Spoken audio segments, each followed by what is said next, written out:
자, 질문 하나 드리고 말씀 시작하겠습니다. 사랑하는 성도 여러분, 여러분은 우리가 노력한 만큼 하나님께서 복을 주신다고 믿으십니까? 저 어렸을 때 그런 이야기 정말 많이 들었거든요. 주일 성수 잘하고 전도 많이 하고 헌금 많이 하면 하늘에서 상급이 크다.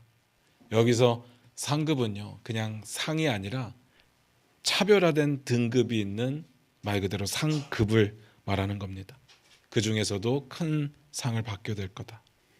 그래서 잘하면 면류관, 잘못하면 개털모자, 잘하면 대골 같은 집, 잘못하면 쓰러지는 초가집.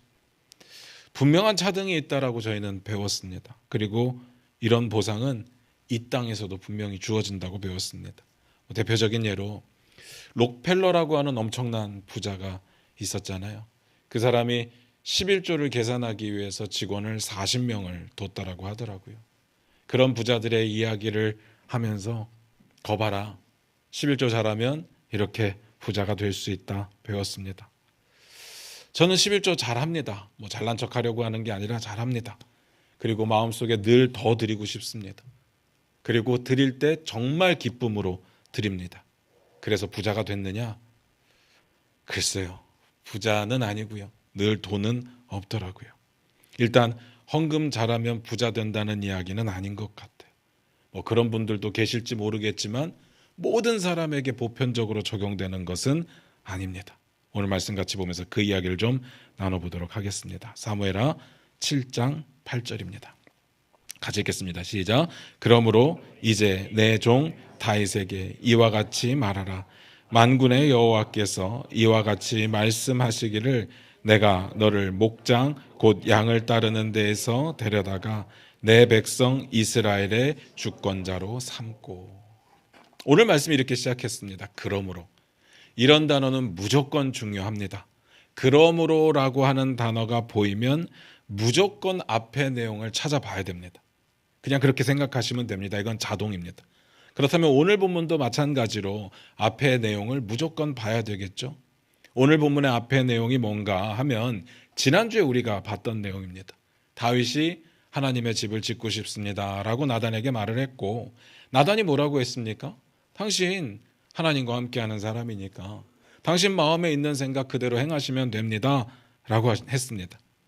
하나님과 함께하는 다윗이 그렇게 생각했고, 하나님의 말씀이 임하는 나단 선지자가 그렇게 생각했고, 그러면 맞겠죠. 그런데 아니었습니다. 그날 밤에 하나님께서 나단에게 나타나셔서 바로 정정을 해주셨습니다. 아니다. 안 된다. 다윗은 내 집을 지을 수 없다. 그리고 그 뜻을 다윗에게 가서 전하라 라고 하셨습니다. 지난주에 우리가 여기까지 봤어요. 그리고 오늘 본문입니다. 그러므로. 안 된다. 그러므로. 그러면 그 다음에 무슨 내용이 연결되는 게 자연스러울까요? 너는 지을 수 없으니까. 다시 말해서 너가 하나님의 전을 짓는 것은 안 되니까, 하나님의 뜻이 아니니까 그러므로. 그 다음에 나오는 내용이 하나님의 뜻이겠죠. 이 입장에서 봐야 되는 겁니다. 성전을 지을 수 없는 다윗에게 하나님의 뜻이 뭔가. 다시 읽겠습니다. 사무엘하 7장 8절입니다. 같이 읽겠습니다. 시작. 그러므로 이제 내 종 다윗에게 이와 같이 말하라. 만군의 여호와께서 이와 같이 말씀하시기를 내가 너를 목장 곧 양을 따르는 데에서 데려다가 내 백성 이스라엘의 주권자로 삼고. 그러므로 다음에 나오는 내용들입니다. 오늘은 보통 이제 하나하나 살펴보는데 오늘은 하나하나 보지 않고 묶음으로 좀 볼게요. 첫 번째로 나와 있는 내용들, 그리고 두 번째로 나와 있는 내용을 묶음으로 봅니다. 첫 번째, 내가 너를 목장 곧 양을 따르는 데서 데리고 왔다. 두 번째, 내 백성 이스라엘의 주권자로 삼았다. 이 말씀을 하셨습니다. 일단 첫 번째는요, 내가 강조되고 있다는 거. 이거 여러분 기억하셔야 되고요. 두 번째, 이 내용은 우리가 다 알고 있는 내용이라는 거죠. 그래서 우리조차도 굳이 설명이 필요가 없습니다. 다윗이 미갈의 딴지를 듣고 나서 미갈에게 이런 말을 했었습니다. 사무엘하 6장 21절입니다. 우리 화면 보시면서 같이 읽을게요. 같이 읽겠습니다. 시작. 다윗이 미갈에게 없나요? 6장 21절입니다. 제가 안 준 것 같은데요. 제가 우리 한번 찾아서 읽어볼게요. 사무엘하 6장 21절입니다. 같이 읽겠습니다. 시작. 다윗이 미갈에게 이르되 이는 여호와 앞에서 한 것이니라.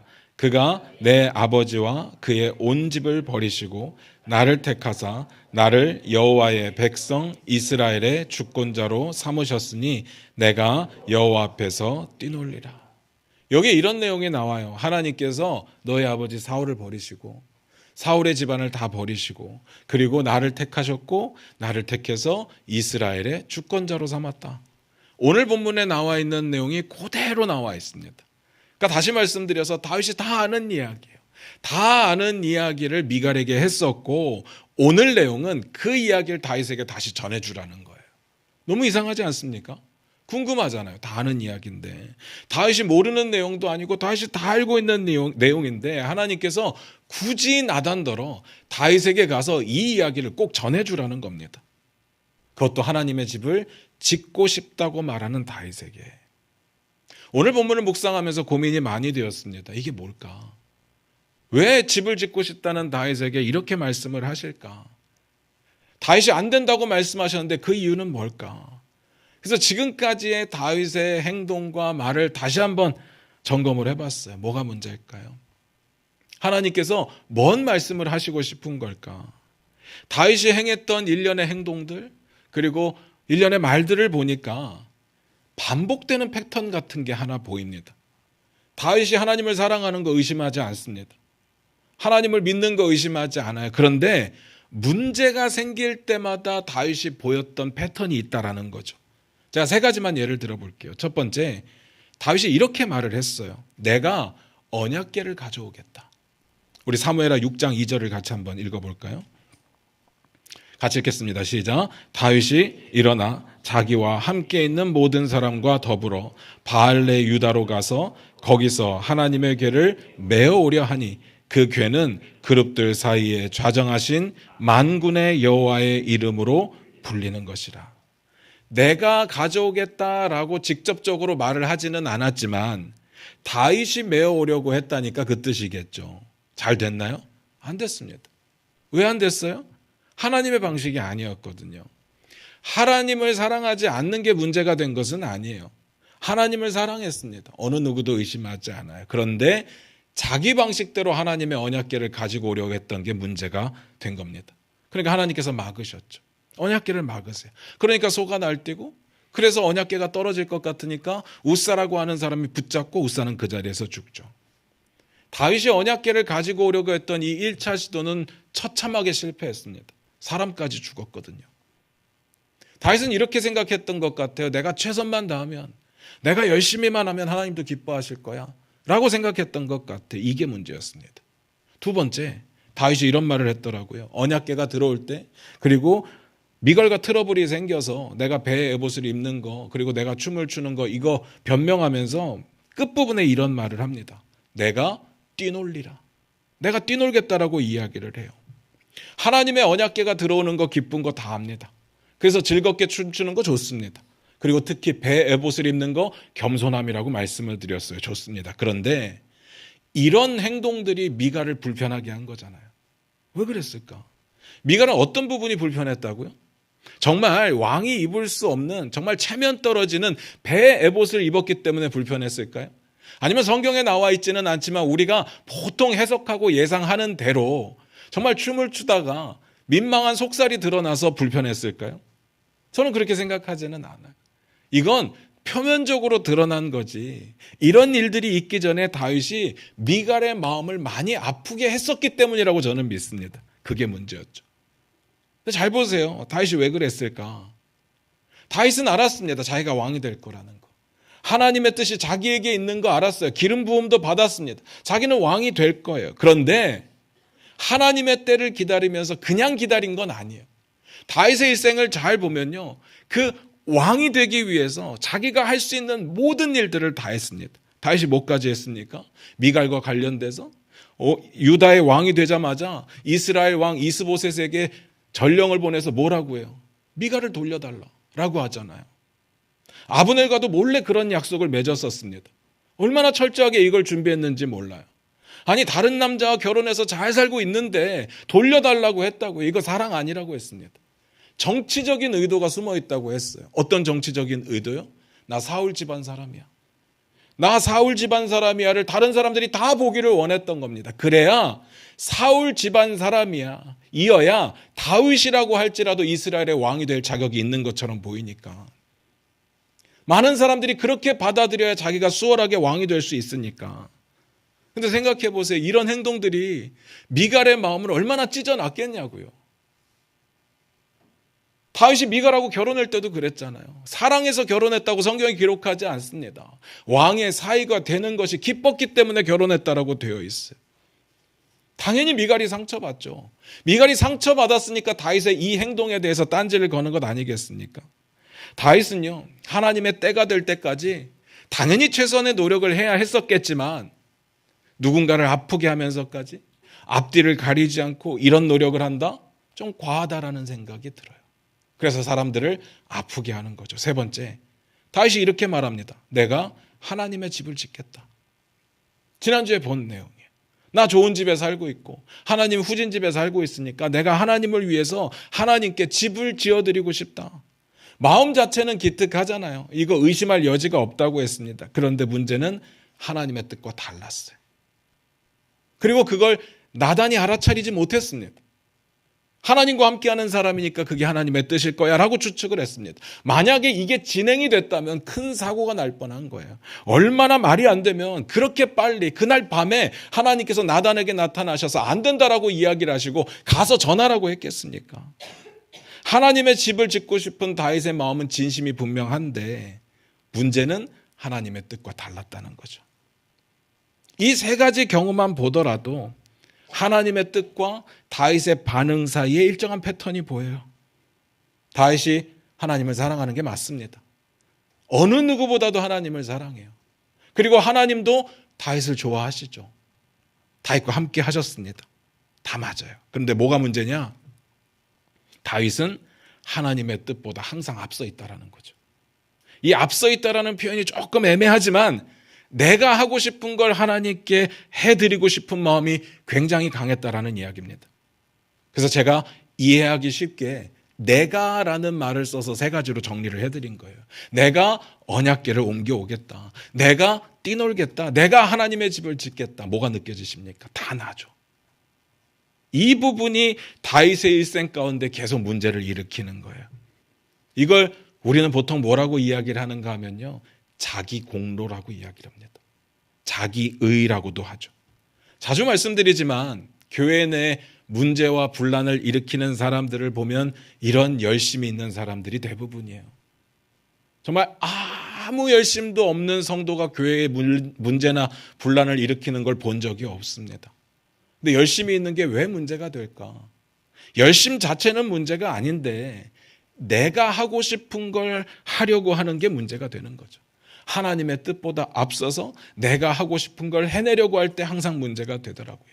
목회자가 타락하는 경우도 전 대부분 이 경우라고 생각을 합니다. 물론 목회자 자체가 인성이 안 되고 원래 욕심이 많고 탐욕이 많고 문제가 많은 사람도 있겠지만 정말 순수하게 목회를 하려고 하던 사람들이 나중에 왜 변질이 되느냐? 이유는 간단해요. 내가 뭘 하려고 하다 보니까. 내가 뭘 이루어야 된다라고 생각을 하다 보니까 그렇게 되더라는 거죠. 물론 하나님을 사랑해서 하는 겁니다. 하나님이 허락하신 교회를 잘 세우고 싶어서 하는 거예요. 그런데 하나님의 생각보다 앞서 있을 때, 하나님의 뜻보다 먼저 가고 있을 때 항상 이런 문제들이 생긴다는 거죠. 결론적으로 오늘 본문에서 하나님께서 다윗이 다 알고 있는 이야기를 왜 가서 전하라고 했느냐? 저는 이 뜻이라고 봐요. 여기서 너가 할 수 있는 거 아무것도 없다. 너가 열심히 해서 왕이 된 게 아니야. 너의 공로를 주장하지 마. 너의 의를 주장하지 마. 이거 다 내가 한 거야. 다윗의 시선을요, 온통 나에게 집중되어 있는 다윗의 시선을 이제는 하나님께 좀 맞추고 하나님의 때를 좀 기다리고 하나님의 시선으로 함께 보기를 원하셨던 거예요. 그 다음 내용도 볼까요? 사무엘하 7장 9절입니다. 같이 읽겠습니다. 시작. 네가 가는 모든 곳에서 내가 너와 함께 있어 내 모든 원수를 내 앞에서 멸하였은즉 땅에서 위대한 자들의 이름같이 내 이름을 위대하게 만들어 주리라. 방금 읽었던 구절의 내용이 뭐예요? 앞에서 첫 번째, 두 번째 봤고요. 이번에 세 번째, 네 번째를 묶어서 볼게요. 세 번째, 제가 발음을 니라고 할게요. 이게 헷갈리니까. 내가 네가 가는 모든 곳에서 너와 함께 있었다. 네 번째, 내가 네 모든 원수를 네 앞에서 멸했다. 연결해서 볼까요? 택한 것도 나고, 세운 것도 나고, 너와 함께 했던 것도 나고, 이기게 한 것도 나다. 여기서도 하나님은 나를 보라고 하시는 거예요. 너 자신을 그만 보고 너가 하려고 하는 거 좀 내려놓고 나를 좀 봐라. 다시 말해서 내가 했던 건, 네가 했던 건 순종 외에 아무 의미가 없다는 겁니다. 다 하나님이 하신 거예요.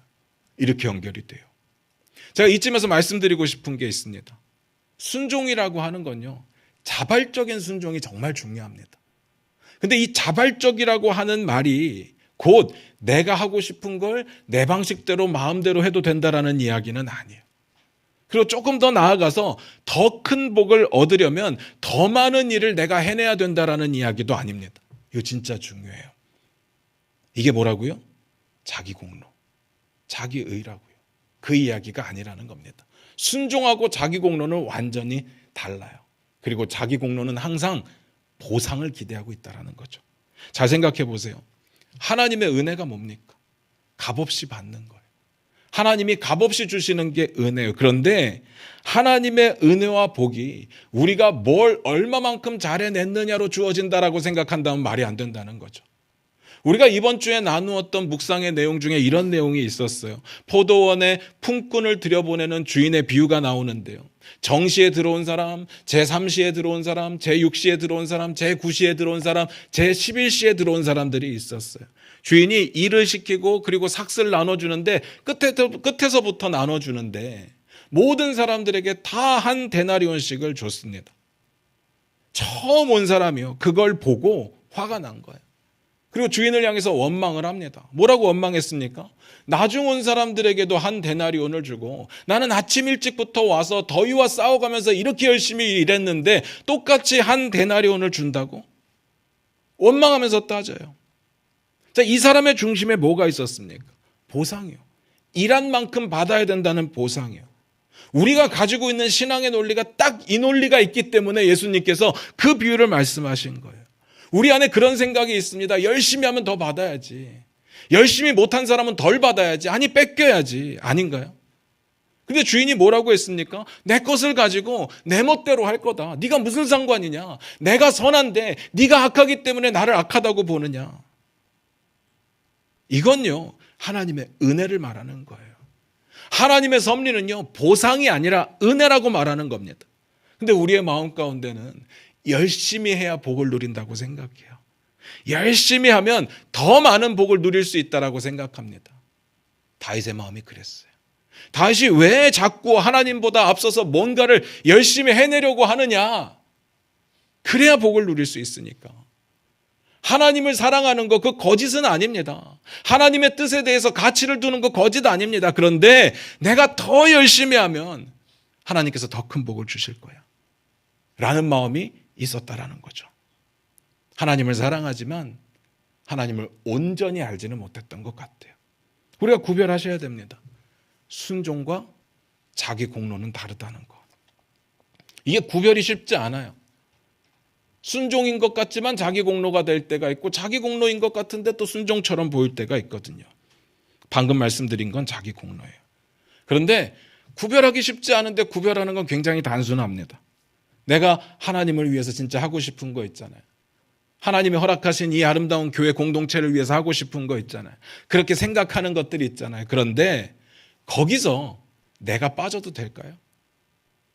그걸 한번 점검해 보세요. 내가 빠져도 괜찮은가? 내가 열심히 했는데 아무도 안 알아줘도 되고, 내가 열심히 했는데 내가 담당자에서 빠져도 되는가?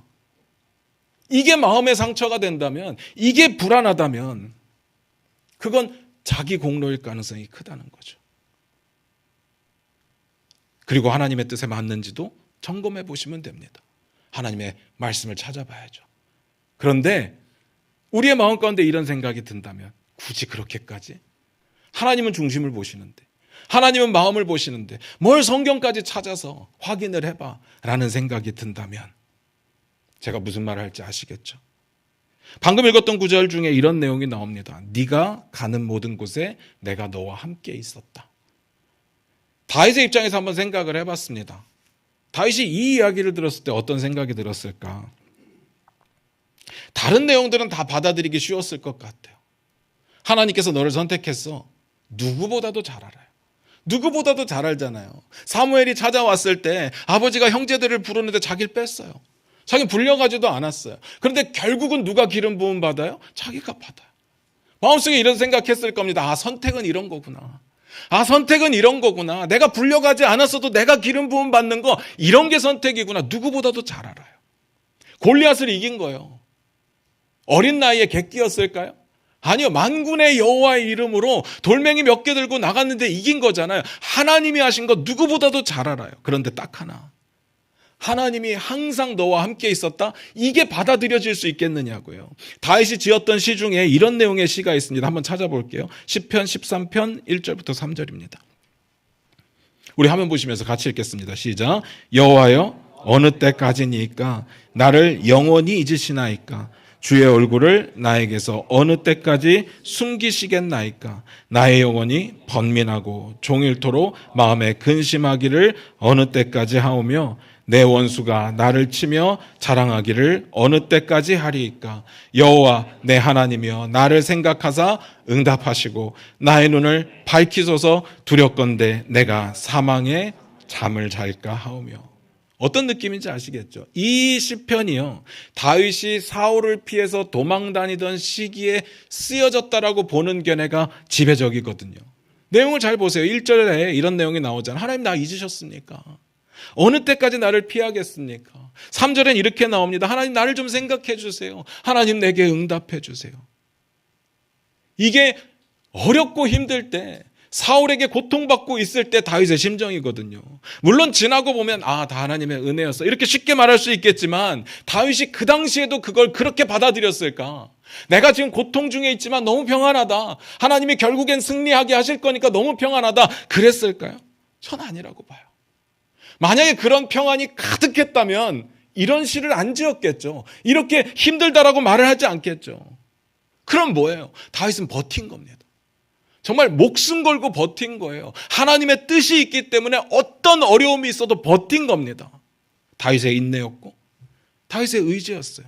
그렇게 견뎌냈으니까 결국 하나님의 복을 얻는 거예요. 하나님의 약속하신 대로 왕이 되는 거예요. 그렇게 버텼으니까 하나님의 약속이 이루어진 겁니다. 안 그러면 다시 광야였겠죠. 그런데 하나님 뭐라고 하세요? 아니야. 그 순간에도 내가 너와 함께 했었다. 너가 엄청 노력한 거 알지? 네가 진짜 잘 버텨낸 거 알지? 그런데 내가 하나님의 약속을 쟁취했다라고 생각하지 마. 내가 너와 함께 한 거야. 내가 너를 이기게 한 거야. 내가 너를 주권자로 삼은 거야. 내가 너를 선택했기 때문이야. 그리고 하나님께서 이어서 뭐라고 하신다고요? 9절 끝에 5번째입니다. 내가 너의 이름을 위대하게 만들어 주리라. 다윗은 이걸 위해 노력했거든요. 근데 하나님의 말씀은요, 다윗 너를 높이는 건 나라는 거예요. 하나님이라는 거예요. 물론 다윗의 순종을 통해서 일하실 겁니다. 그렇다고 해서 다윗이 그 언약을 쟁취해내는 건 아니라는 거예요. 다윗이 노력한 만큼 하나님께서 결과를 부어주신 건 아니라는 겁니다. 이건 하나님의 은혜예요. 그리고 그 다음 구절에 뭐라고 되어 있는지 아시나요? 한번 찾아볼까요? 사무엘하 7장 11절입니다. 같이 읽겠습니다. 시작. 전에 내가 사사에게 명령하여 내 백성 이스라엘을 다스리던 때와 같지 아니하게 하고 너를 모든 원수에게서 벗어나 편히 쉬게 하리라. 여호와가 또 내게 이르노니 여호와가 너를 위하여 집을 짓고. 정리해 보면 이런 내용이에요. 앞에 내용 싹 다 빼고 네가 나를 위해 집을 지어 준다고? 아니야. 너는 안 돼. 그러므로 내가 너를 위해서 집을 지어줄 거야 라고 결론이 내려지는 겁니다. 이렇게 연결이 되는 거예요. 다윗은 진짜 하나님 사랑하니까 하나님 언약궤가 머무는 장막이 너무 보잘것없어서 내가 꼭 집을 지어드리고 싶어라고 이야기를 하는데 하나님은 아니야, 내가 너를 위해 집을 지어줄 거야 로 결론을 내리시는 거예요. 항상 그가 하려고 했던 건 문제가 돼요. 그런데 그 문제가 되고 그 실수가 있고 그 실패가 있었음에도 불구하고 하나님은 은혜로서 다윗에게 다가가시는 거예요. 방금 전까지 하나님의 뜻과 다른 생각을 했음에도 다윗에게 내가 은혜를 베풀겠다라고 말씀하시는 거죠. 여기서 말씀하시는 집은 우리가 생각하는 그 집 아닙니다. 다윗의 집은 이미 지어져 있죠. 백향목이라고 하는 고급 자재로 집을 지어뒀습니다. 하나님께서 세우실 집은 그런 집과는 비교가 안 돼요. 엄청난 겁니다. 7장 14절에 나옵니다. 같이 읽어볼까요? 시작. 나는 그에게 아버지가 되고 그는 내게 아들이 되리니 그가 만일 죄를 범하면 내가 사람의 매와 인생의 채찍으로 징계하려니와. 뭔 말이에요? 하나님이 집을 지어주시겠다는 말이 무슨 말이에요? 하나님이 아버지가 되시고 너는 내 아들이 되고 그 약속을 하신 거예요. 진짜 아들처럼 징계도 하시고 그리고 영원히 지키시기도 하실 거고. 이게 백향목집과 비교가 되겠냐고요. 다윗이 짓겠다고 하는 그 집과 비교가 되겠냐고요. 하나님의 뜻은 네가 열심히 해서가 아니라 내가 너의 왕위를 견고케 해줄 거야 라고 이야기를 하는 겁니다. 기가 막힙니다. 다윗은 하나님을 위해서 자기가 뭘 할 수 있다라고 생각을 했어요. 그렇지만 솔직히 말씀드리면 하나님을 위해서 우리가 뭔가를 해낼 수 있는 건 아무것도 없습니다. 하나님께 순종함으로 하나님을 기쁘시게 할 수는 있죠. 그렇지만 내 노력이, 내 열정이, 내 열심이 하나님의 역사에 엄청난 도움이 되거나 내가 열심히 하지 않으면 하나님의 나라가 무너지거나 아니라고요. 내가 정말 자꾸 뭘 해내야 하나님의 복을 쟁취할 수 있다라고 생각한다면 그건 착각입니다. 그렇게 된다면 은혜가 아니죠. 다 능력대로 살아가는 거 아니겠습니까? 하나님의 나라와 이 세상과 다를 게 뭐가 있어요? 다 능력대로 얻는 거라면. 늘 말씀드리잖아요. 우리가 뭘 한다고 해서 하나님의 영광을 업그레이드 할 수도 없고 다운그레이드 할 수도 없습니다. 우리가 뭐라고요? 하나님은 영광 그 자체잖아요. 우리의 행동 하나로 하나님이 갑자기 영광이 막 높아졌다가 우리의 행동 하나로 바닥을 내리박았다가 그럴 수 없다는 이야기입니다. 하나님이 영광이시니까. 하나님 우리와 상관없이 영화로우시고요. 그 영광은 어떤 누구에게도 도전받지 못합니다. 하나님의 영화 그 자체예요. 다윗이 착각하고 있죠. 근데 문제는 다윗만 그럴까? 다윗만 이런 생각을 할까라는 거죠. 저는 목회를 하면서 그런 생각을 많이 해본 것 같아요. 내가 하나님을 위해서 헌신하고 내가 하나님을 위해서 희생하고 내가 하나님을 위해서 포기하고 내가 하나님을 위해서 헌금도 많이 하고 내가 하나님의 허락된 교회를 위해서 돈도 많이 모아오고 내가 교회를 성장시켜야 되고 내가 교회를 위해서 최선을 다해야 된다라고 생각했거든요. 그래서 쉬지 못했던 것 같아요. 쉬면 불안하니까. 쉬면 안 될 것 같은 거예요. 아니 뭐 교회가 엄청 커가지고 저 없어도 막 돌아간다라고 생각을 하면 좀 쉴 텐데 이게 뭐 매일 신경을 안 쓰면 안 될 것 같은 마음이 있으니까. 저만 그렇겠습니까? 한국교회 대부분의 목사님들 다 똑같지 않았을까? 정말 버텨내는 거거든요. 살려고 몸부림치는 거거든요. 자기가 사는 게 아니라 교회가 살려고. 버티기 위해서 뭐라도 해야 된다는 생각이 정말 지배적으로 다 있습니다. 다 그렇게 교회를 지켰고 다 그렇게 교회를 세워갔어요. 그런데 알고 보니까 하나님께서 이렇게 말씀하시는 거예요. 너가 힘들 때, 너가 외로울 때, 너가 혼자라고 느낄 때, 너가 지켜야 된다라고 생각했을 때 내가 항상 너와 함께 있었다. 우리가 생각해 보자고요. 하나님의 뜻대로 하려고 노력하고 다른 거 다 때려치고 말씀 열심히 읽고 기도 열심히 하고 성경에 나와 있는데 서로 사랑하고 서로를 위해 기도하고 우리가 가는 곳곳마다 내가 만난 예수 그리스도를 전하고 복음을 전하고 교회 성장 신경 쓸 필요 없이 성숙을 위해서 노력하고 행사보다는 하나님과의 관계를 더 깊이 고민하면 교회가 망했을까요? 대한민국의 모든 교회가 그렇게 했으면 망했을까요? 정말 목사님들이 최선을 다해서 지키려고 노력했고 어마어마한 행사들을 만들어내서 지금 이렇게 성장한 걸까요? 저는 아니라고 봐요. 하나님이 하셨을 거예요. 오히려 하나님의 뜻에 더 가까이 있는 교회가 많아졌겠죠. 그럼에도 불구하고 포기하지 못하는 건 믿음이 아니라 강박이에요. 강박. 그리고 자기 공로죠. 이렇게라도 해야 하나님 나를 불쌍히 여기시고, 이렇게라도 해야 하나님께서 복을 주실 것 같아서. 저 역시도 마찬가지입니다. 여전히 순종과 자기 공로가 헷갈릴 때가 있어요. 근데 언제 공로가 되느냐? 그 순종을 결국 내가 하고 있다라고 생각할 때, 그리고 그 순종을 통해서 내가 열심히 했으니까 하나님 복 주시옵소서라고 생각할 때, 그렇게 이루어지는 걸 복이라고 생각할 때, 그때 내 공로가 되더라고요. 말씀 마무리 짓겠습니다. 순종은요, 일이 아니에요. 어떤 일을 성공시키고 어떤 일을 이루어내고 이렇게 하는 게 순종이 아닙니다.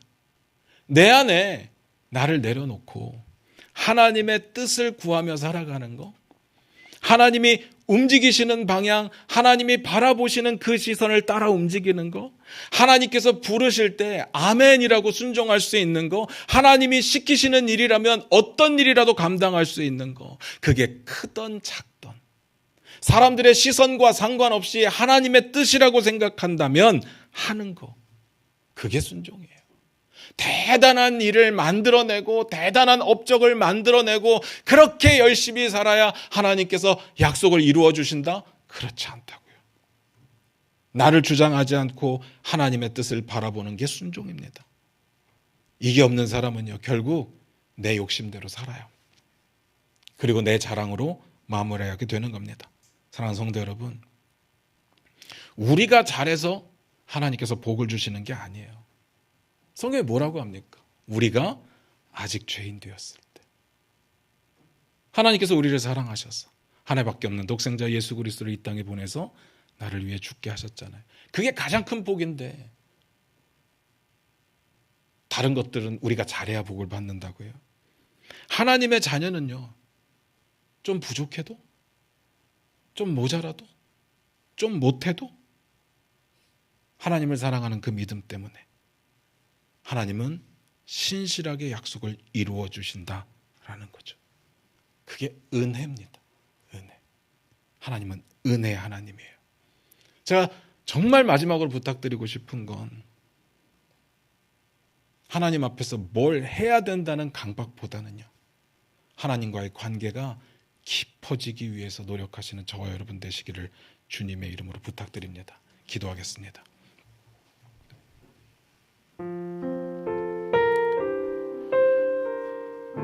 우리 반주 들으시면서 잠깐 한번 기도하기를 원합니다. 우리의 신앙은 어떤 모습이었을까요? 뭔가를 해야 된다라고 생각하지 않았습니까? 그게 하나님께 잘 보이기 위해서, 또 그것을 통해서 내가 하나님께 무언가를 얻기 위해서, 그게 때로는 작정하는 기도가 될 수도 있고, 때로는 작정하는 예배가 될 수도 있고, 하나님을 향해 뜨거운 마음으로 기도하고 예배하는 게 나쁜 건 아니지만, 내가 열심히 해야 하나님의 복을 누릴 수 있다라고 생각하는 건 성경과는 다른 이야기다라는 이야기를 드리고 싶습니다. 우리 안에 그 강박이 있다면 좀 내려놓으시기를 원합니다. 우리 안에 그 할 수 없는 열심만 가득하다면 내려놓으시기를 바랍니다. 내가 그 자리에서 빠져도 하나님 나라가 이루어지는 것이 기쁘고, 꼭 그 일이 아니어도 하나님께 영광이 된다라고 생각했을 때 과감하게 포기할 수 있다면 괜찮은데, 내 일을 주장하고 내 사역을 주장하고 내 것만 주장하게 되는 우리의 욕심이 있다면 이 시간 내려놓으시기를 바랍니다. 하나님은 은혜로 우리를 만나시며 은혜로 우리를 붙들어 주십니다. 우리가 잘해서가 아니라, 잘 해내서가 아니라 하나님의 뜻을 우리 가운데 신실하게 이루어 주십니다. 우리 안에 강박이 있으면 오늘 버리기 원합니다. 잘못된 생각이 있으면 버리기 원합니다. 오직 하나님 한 분만을 바라보기를 원합니다. 우리 다 같이 그렇게 기도하며 나아갑니다. 기도하겠습니다.